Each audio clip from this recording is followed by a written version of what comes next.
Today's presentation, a wireless wake-up call presented by Beverly Jensen. This past decade, the insurance industry studied the science done on the telecom industry, and in 2015, Lloyd's of London, the bellwether of the industry, concluded that wireless technology does cause non-ionizing radiation. Lloyd's concluded that it's a pollutant, like asbestos, and they're not going to cover health claims in ordinary policies. The whole industry has followed. It's not a matter of if you will be affected, but when. Dr. Jensen will discuss with us the symptoms of electromagnetic sensitivity and common diseases. Most importantly, there are simple steps we can all take to reduce exposure, and some behavior modification may be necessary. Beverly holds degrees in journalism and a doctorate in communication. Her work has been as a journalist, teaching marketing communication in emerging markets, and for 20 years, working in communication strategies for development. Her interest in natural health treatments evolved from managing health projects and personal experience. Please join me in welcoming Beverly Jensen. Any of the presentations here at Open Circle are light and entertaining, and we need more of those. This is not one of them. Many of the people, when they first hear about EMF, electromagnetic frequencies, are in disbelief, and then they're angry, and whether or not they do it, it depends upon three things: their age, their health condition, and their family relationships. So if you've got a 29-year-old daughter with brain cancer, which is the case of one member of our community, you're going to be paying more attention. Or if your daughter or daughter-in-law is pregnant and using the cell phone or the laptop on their abdomen, you're going to be paying attention. You're going to want to talk to them. So what is EMF? Or it's also called EMR, electromagnetic radiation. It's a pollutant we can't see, we can't smell, we can't hear. And as Kat just said, it's been proven conclusively that this is causing radiation, and this radiation causes us diseases. I've been at this session with Open Circle many times, and when you're asked to turn your phones off, I see people put it on silent. So it doesn't interfere with the speech, which is nice. But our objective today is to disconnect from the cell towers.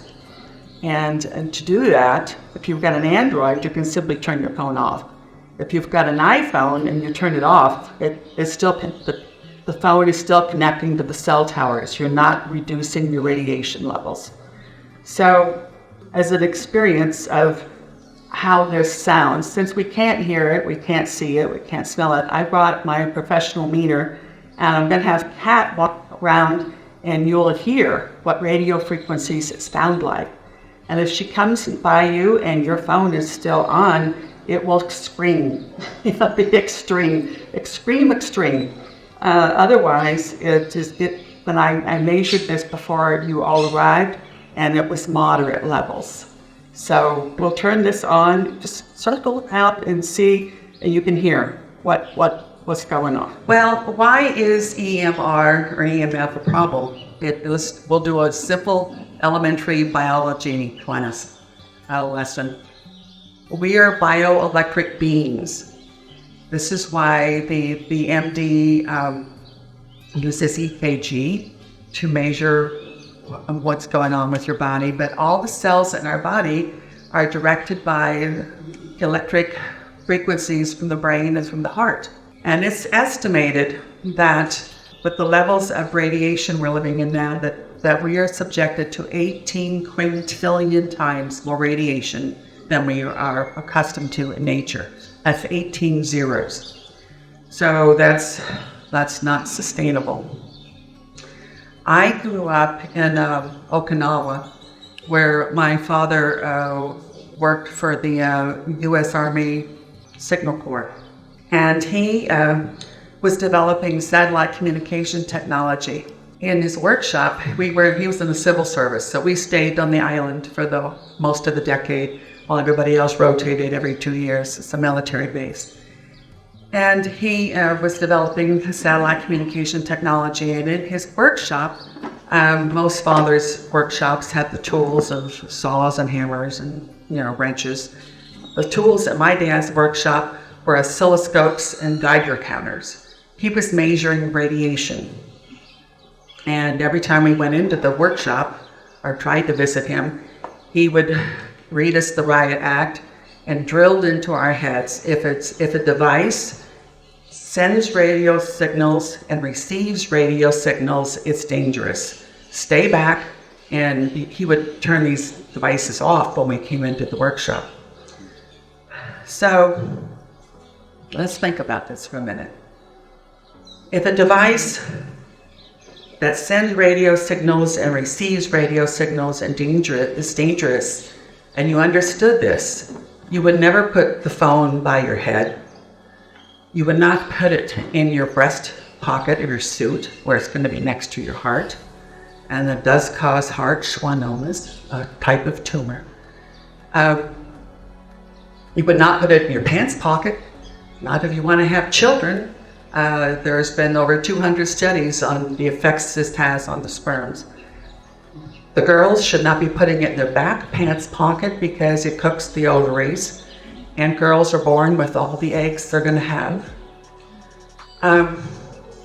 You most certainly would not give it to a child. Children's skulls are much thinner, and radiation levels. There was a study done in '95 showing how, this is quite a famous picture, showing the radiation levels in an adult's head with a phone against it was, maybe just around the ear and into the brain about a few inches. In a 10-year-old, it was about half of their brain. In a 5-year-old child, the radiation went through almost into the whole skull. So if you understood this, you would not be using your phones this way or any other device for that matter.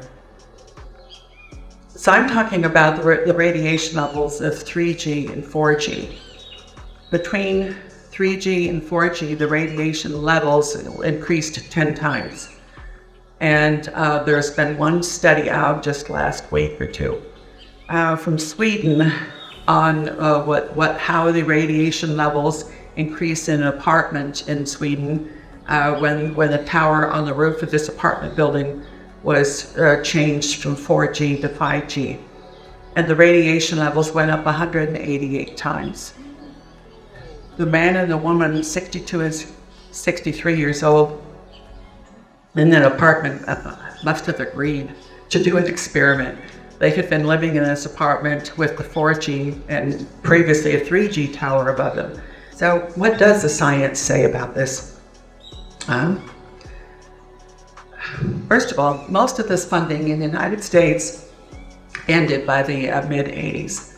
And there was actually a study done at Cornell University, 1960, that showed definitively that these technology, wireless, was causing radiation. Immediately, the funding was pulled. This research was being supported by one of the tech companies. The funding was pulled. The institute was shut down, and this happened over and over. In one case, the research scientist was literally dragged off the stage when he was giving a presentation at a conference on the results of his studies. So funding pretty much ended in the United States by the mid-'80s, but it has continued and grown exponentially overseas. There's a bioinitiative organization which has started actually by a retired Microsoft executive in Canada. And this has got excellent reports on their site. It's bioinitiative.org. There's also the environmentalhealthtrust.org. has got a lot of science and a lot of information for the public. There's a German database of 35,000 studies globally on what are the effects of the wireless. And then Kat talked about Lloyd's of London. I think this is pretty much a definitive study. Lloyd started following the science in 2010. And it was in 2015, I think February, when they announced very quietly. It took years for the public to find this out. They announced in the 2015 that the science shows conclusively that the wireless technologies create non-ionizing radiation, and that they were not going to cover this in ordinary policies. Right now, there's just a half a dozen lawsuits around the world regarding this, and it involves billions of dollars. So this is why Lloyd's bowed out in 2015. And since that Lloyd's has been the company that always has taken the highest risk, the rest of the industry follows whatever Lloyd says, and they have done that. Why have we not heard about this in the mass media in the United States? I'm a journalist from long ago. I actually began working as a journalist when I was in high school in Okinawa. I went to the University of Missouri. Today, most of the mass media in the United States is a part of conglomerates. So whenever you got ownership of the mass media in a conglomerate, there's going to be conflicts of interest. When Brussels decided and announced, I think it was in spring of 2020, that they were not going to allow 5G in that city. You never heard a word about it in the United States. I looked for it in the New York Times. I looked for it everywhere. The New York Times actually has $50 million invested in 5G. They're not going to put this in the news. I did find it in, of all places, Fargo, North Dakota. And it was reported by The Guardian, British press. That was the only report of that in the U.S. There's been quite a few cities and countries in Europe that have said they're not going to allow 5G. In fact, there's been a number of towns in the United States that's put cease and desist orders on the telecom companies. They're not going to allow this, but it's only a handful. We'll see what happens with the rest. So, what are the symptoms of this? I remember Dad's warning in 1999 when I bought the first cell phone in the family. My daughter was commuting on the Washington Beltway in 1999, and I wanted her to have some form of communication. She thought this was a present for her. I said, no, it's for me. And I said, never put it against your head. Use speakerphone when you're going to talk on it. Never carry it against your body. And when you're going to talk on it, make sure you're not in the car driving. Stopped. Be stopped, and don't keep conversations short. So I remember that in 1999. I did not remember it 20 years later when I'm here at Ajijic and I'm writing a book on, of all things, chronic disease. And I'm sitting 6 feet from a router, 8 to 10 hours a day, 6 days a week for 3 months. There should be labels on these routers. No, we would still be using them, but we should have labels on them that warn you, do not have this in an area that is the main living space. And some warnings. Anyway, I might have recovered from that, except I went from Mexico to Washington, D.C., and I haven't been into D.C. for 5 years. And those 5 years, the city has become smothered in EMS. And as I walked down the street, my arms would feel like they were itching, and the skin of my arms, and then it would feel like they were burning. And finally, I got close enough to towers, and cities are often disguised in architecture. They're not so obvious as many of them are. As I got closer to the tower, it felt like my skin was crawling. And these are classic signs of ionizing radiation. So what are some of the other symptoms? And you may be experiencing this. You may have friends who are, but headaches are most common. Tinnitus, continuous sounds ringing in your ears. Sleep disorders. 70 million Americans are suffering from sleep disorders. Heart palpitations, dizziness, fatigue, brain fog, and weakness in your legs. What happens with the radiation is your cells can no longer communicate. It's our body's natural condition to restore itself, to heal itself. But this radiation prevents the cells from communicating with each other so that we do not heal. And there we now have an epidemic of chronic disease. And 94% of the U.S. healthcare dollars is spent on chronic disease. What are the diseases caused by this radiation?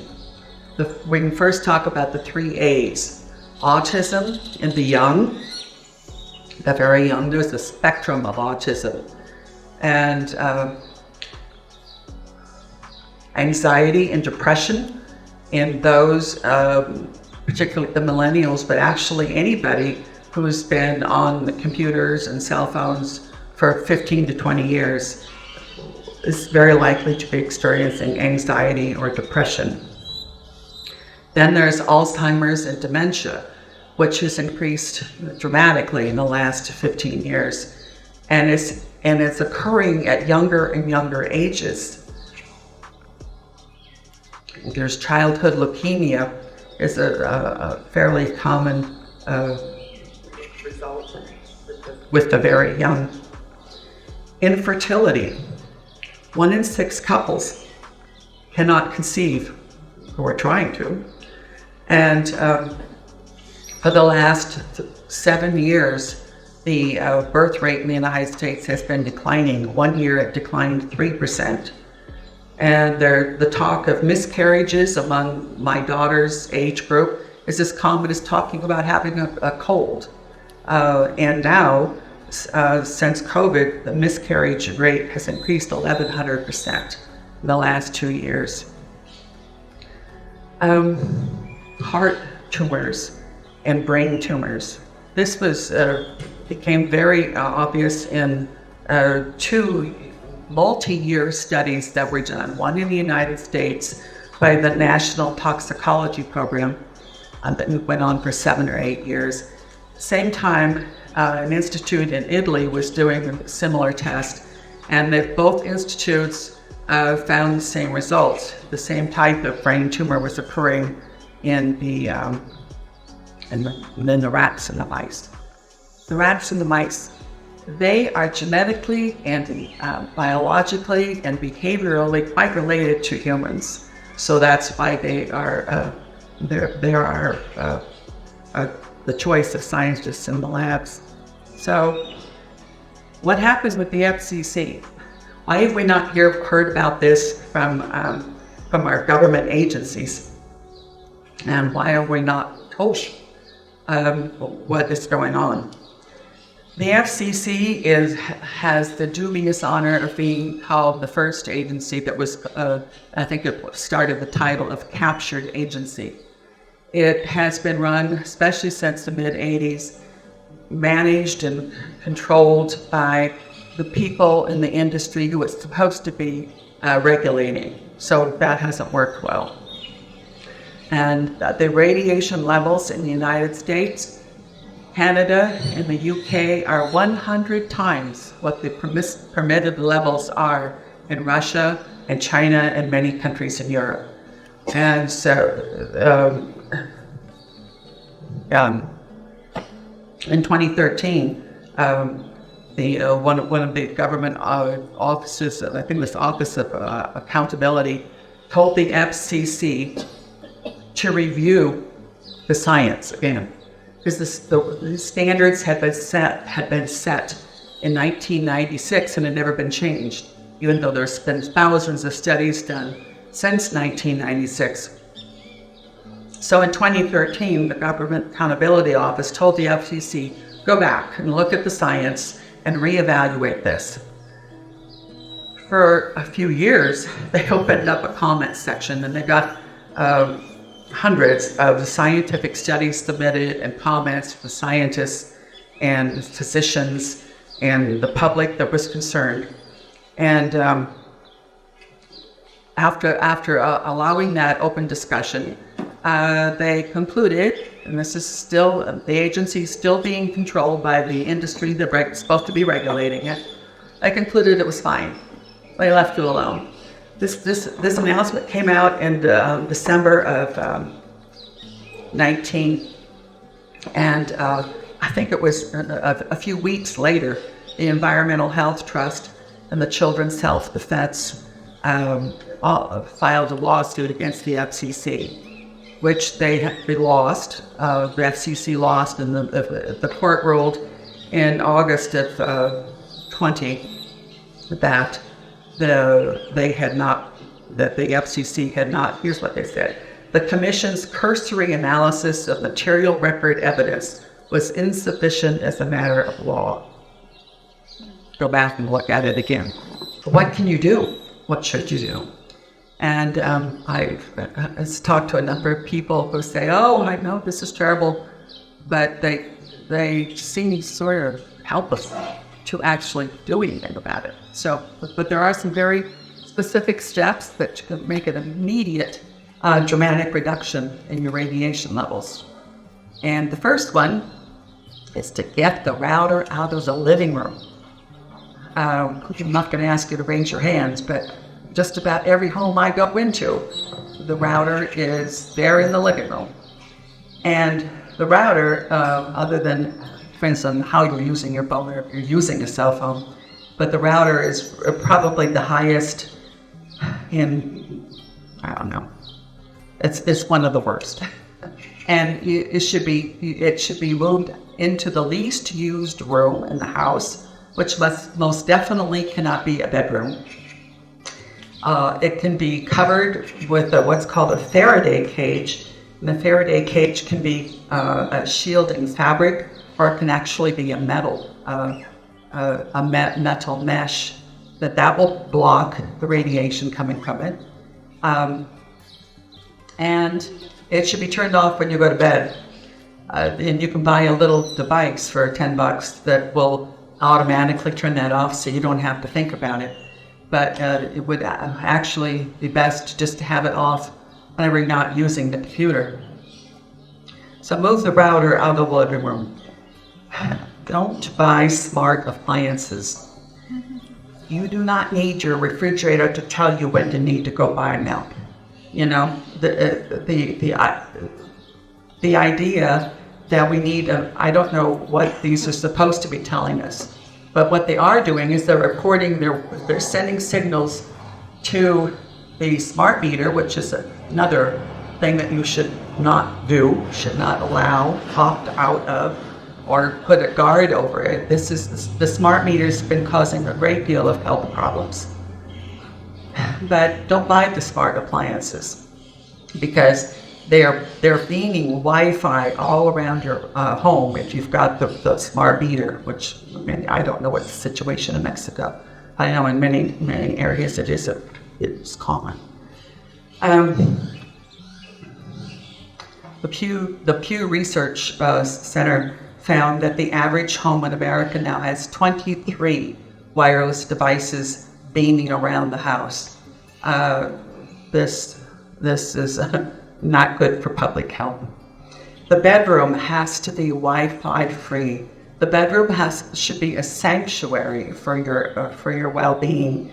It's during sleep that the brain cleans out the old files. This is a fairly recent discovery on how the brain works, but it's during sleep when most of your body is restored. And if you've got a device in the bedroom, especially when it's beeping all night, it's interfering with your sleep. There was a story of a 30-month-old child, 2.5 years old, who had never slept through the night in his life, and the EMF remediation consultant went into the home, and the parents had been using a laptop, not plugged in, a wireless laptop to play lullabies for this child since it was born. And no electronics should be in anybody's bedroom. And phones, we get a battery operated clock. Do not use your phone as an alarm clock. And even if it's turned off, just it's safest and healthiest. Have no wireless devices in the bedroom at all. There's a whole lot more to that story, but that's all we go into here. This is going to be one of the hardest to solve, is not using the cell phones in moving vehicles. Whether you're in an automobile or a train, a bus, an airplane, I'm always the last one to get on the plane, because I'm not going to sit there while 300 people have got their phones on, beaming,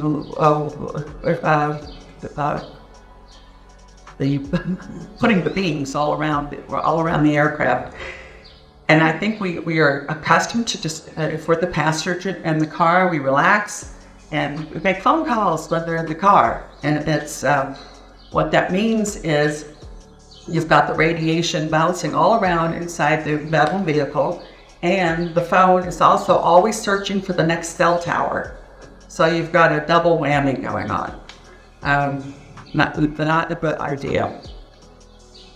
Then, I think what we need to do is re-examine how we're using cell phones. We do not really have to be available 24/7 to everybody. We need to learn to, when we are in gatherings such as this, or when you have friends over to your home, have a cookie tin. When they come in, ask them to put their phones on airplane mode, put it in the cookie tin, and leave the tin somewhere by the door or wherever you want to put it. The point is to have people completely present with you. The world really isn't going to change. There's really not going to be an emergency that you have to have continuous access. People have to have continuous access to you. We're spending an average of 5 hours a day online. This is 1/3 of our waking life.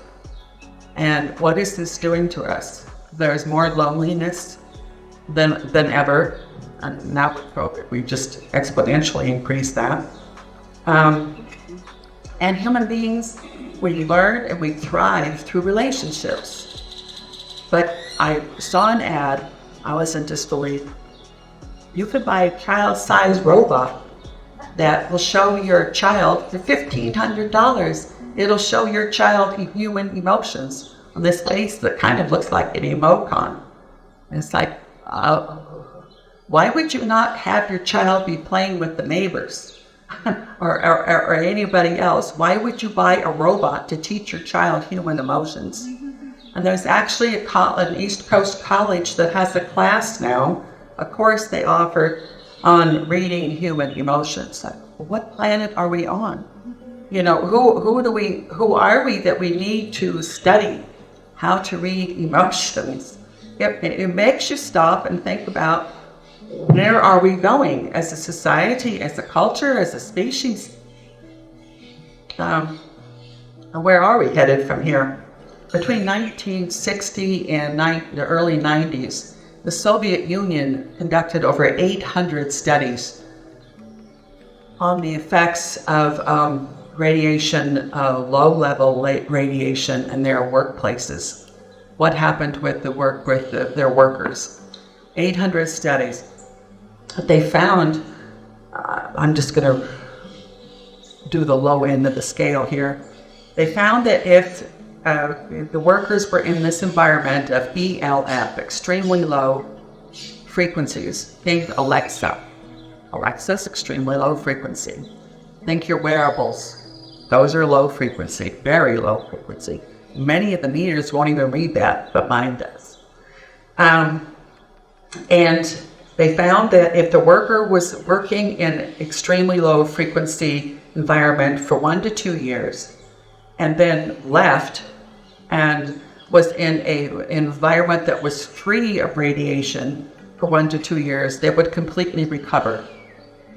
But if the level of radiation was higher, their length of exposure was longer, or they left and went to a place where which was not free of radiation, which I think would be hard to do in the Soviet Union in the 70s, I don't know. But if they went to a place where they were not exposed at all, they did not recover. And I think this is true of all of us today who are suffering from this. There is no full recovery. What we can do, and then I remember my grandmother's expression, an ounce of prevention is worth a pound of cure. Doesn't apply anymore. An ounce of prevention is worth a ton of cure, and I'm not even sure there is a cure, even with a ton of effort. But what we can do is reduce our exposure when we're in social environments and at home. Move the router, cover it up, and don't use a cell phone. Or I've friends of mine who have got symptoms such as I do. They keep the cell phone on airplane mode all the time. Turn it on when you want to get messages or talk to someone. Turn it back on to airplane mode if you need to use it. Interestingly, my best use of my cell phone is to help me recover from the radiation. There is a PEMF, pulsed electronic magnetic frequencies, is a very effective treatment for many health issues. And it's like these frequencies, they can heal us, they can harm us, and they can kill us. And so I laugh at myself. The major reason for even keeping a cell phone is my family's scattered all over the world, so we communicate on WhatsApp. But the real reason I have to have it is for my health.